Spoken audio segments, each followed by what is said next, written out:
Hi everyone, I'm Lara D and I'm an Aussie artist. My name is Lara D and I'm from Sydney, Australia. Obviously, like growing up, I had a lot of influence. Like my mum would listen to a lot of like old school R&B, but then my dad would kind of listen to like the pop rock and all that. So I feel like it's just like more of a musical influence, as well as like I grew up listening and being inspired by like Alicia Keys, Rihanna, Beyonce, Lauryn Hill, like all those type of artists. And also Disney. I used to love like watching all the Disney movies and shows and all the musicals and stuff. So I feel like that's where my musical influence comes from. It was more of kind of like the production of it or like the way it made you feel, like, when you're dancing or just like obviously the dynamic of, how music is created. But as I got really deep into my musical career, I kind of had like a deep dive within like the production and I used to like grab I still do like grab bits and pieces from different songs, whether it's an instrument or like a melody or, just the way things are structured in music. I don't necessarily have one specific artist that I like gravitate towards and get inspired by now. It's just music in general. Even like because my background is Moroccan and Lebanese, I tend to tap into the Arabian side as well. So like, the scales that they sing and play. So I incorporate that as well. I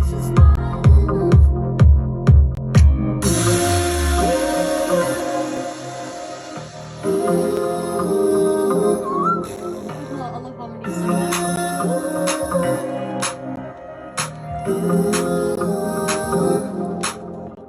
So you can have that as like the outro. Just I've always known like what I wanted to do and what kind of path I wanted to take as an artist. So I had that.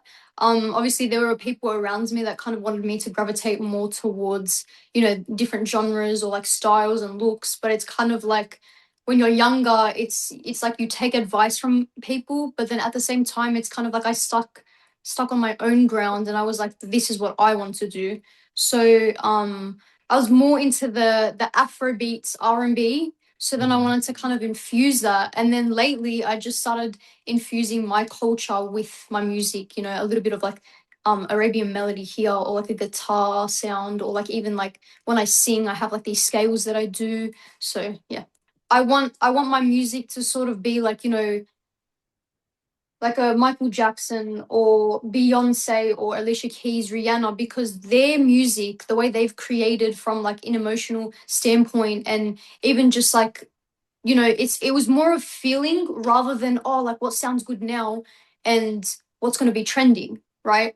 So I want mine to be very like generational, where it just continues for many many years. I co-wrote my songs when I was around 14 a little bit, had a bit of a say, but it felt like it wasn't me. So, you know, between the time that I've created all this music, I've seen myself really develop and grow with who I want to be and what type of music that I want to release. Um, I don't know, as a 14-year-old, I guess it's more just like, oh, like this is so exciting and I get to just like sing songs and like release it. But then at the same time, it's kind of like, okay, these people know what they're doing, I hope. And so I just kind of trusted that. But then obviously along the way, there are people that, want in for themselves and whatever it is. So I just had to kind of pull myself back a little bit and really understand, like coming from myself and my gut feeling of what I want and what I trust. So I'll take this front row seat, and baby, would you go ahead? So my journey is a lot. People only see me like, oh, she's been on TV before and she's kind of like tapped into that world before and now she's back. But it's kind of like they don't see the behind the scenes of why I'm doing what I'm doing. Obviously I don't want to get too much into detail about it, but everybody knows, like everybody in the music industry would know how the music industry is and how it works. So obviously I had my unfortunate events, and so I felt like with AGT, I wanted to kind of step back and take that power. So it was like I wanted to get on that stage. I wanted to reintroduce myself and reintroduce, my artistry and who I am, especially now because obviously, like, I'm grown, I'm more mature. I was on The Voice Australia in 2019. I was around 16, 17. So now it's like, to me, it's like a now or never type of thing. And I'm really like, all the hard work that I've put into, this is kind of what it means for me, that stage just being there and kind of taking that power back. There's so much like work and so much adrenaline up to that moment that as soon as I finished it, I was like, okay, like it's over. But I'm so happy because I get to be back in that moment where I'm appreciating everything around me. When I sing, I tend to be in my own head a lot of the time, and I think about, okay, perform like this, don't close your eyes too much, or don't, be more draw the audience in a little bit with your performance. So that was kind of what was going through my mind. And then towards the end, I kind of felt a little bit relaxed that I had, finished my performance. But it was kind of just like a shock as well, saying like, I can't believe that I'm on this stage. Half the time I couldn't hear them. I'm like in shock, and I'm just like looking around, and I'm kind of like, what the heck? Like, I'm so overwhelmed that I don't even remember half the things that they were saying. So when that happened, my mind wasn't going straight to, they're gonna hit the golden buzzer, because I was really confused as to what was happening.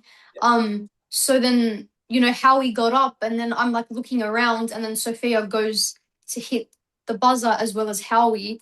And then I'm just like, what the heck just happened? Like, I'm just like, what the heck? And I just started crying because I realized like I'm in this moment, So it was kind of like a in and out emotional, ride, I guess. I heard a lot of like wind from the confetti. Yeah. So when they hit it, it was like, like it just came all down. I'm like, what the heck? And I didn't actually see it until obviously everyone else saw it when it was in the air. But then I'm like what the heck's happening? And then I just see like all of this confetti just go down, and I was like, oh my god. I was like in shock. I took a few little confettis out of the box to give to, some of my friends and family, because I felt like I just wanted them to be like a part of it. So when I announced it to them, they were kind of just like, what the heck? Like, that's so exciting. And so I made a little gesture, and I'm kind of like, I know it's not like anything big, to you, but I just wanted like you to be a part of it, since they couldn't actually be with me. I feel strange watching myself like back with like videos and stuff. But I actually had the chance to watch it alone, and then like I started just crying, like bawling my eyes out, because it's like, what the heck? Like this happened, like, and I was just like so proud of myself in that moment, and I was just excited for everyone to come and watch it with me and enjoy.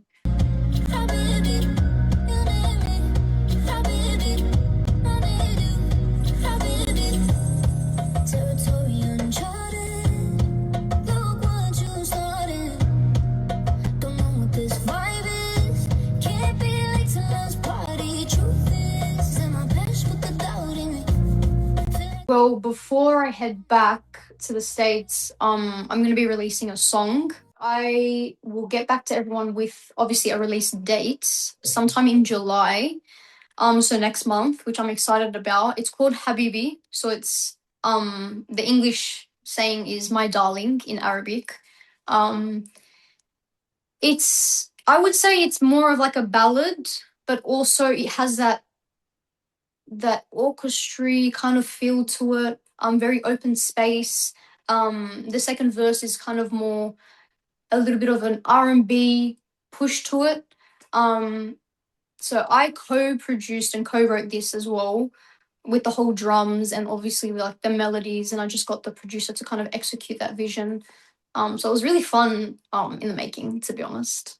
And it was one of the songs that I actually did from scratch, where I also was able to produce that, like, tapping on the table kind of thing, or like singing a melody that they will turn into violins or piano. So yeah. Hi, my name is Lara D, and you've just been buzzed.